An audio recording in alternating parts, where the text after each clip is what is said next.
தீராத கடன் மற்றும் பணத்தடை, திருமண தாமதம், குழந்தையின்மை பிரச்சனைகள் இருந்தால் வரும் ஜனவரி 16ஆம் தேதி வரும் சுக்கிர பிரதோஷத்தில் சிவபெருமானுக்கு செய்ய வேண்டிய இந்த எளிய வழிபாட்டை மறந்தும் விட்டுவிடாதீர்கள்.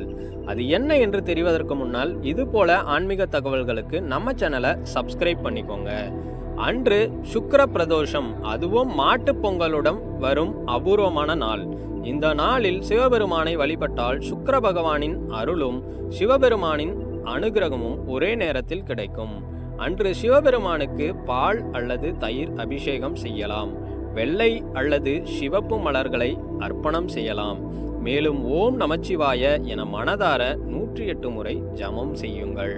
மனதில் என் வாழ்வில் உள்ள தடைகள் விலக வேண்டும், சுக்கிர பகவானின் அருளால் மகிழ்ச்சி, செழிப்பு, சந்தோஷம் பெருக வேண்டும் என்று மனதார வேண்டுங்கள். நீங்கள் சிவபக்தராக இருந்தால் ஓம் நமச்சிவாய என கமெண்ட் செய்துவிட்டு இதை உங்கள் நண்பர்களுக்கும் பகிருங்கள். இந்த வீடியோவை பார்த்த நீங்கள் இந்த நாளை மறந்தும் தவற விடாதீர்கள். சிவபெருமான் உங்கள் வாழ்க்கையை செழிப்பாக்கட்டும்.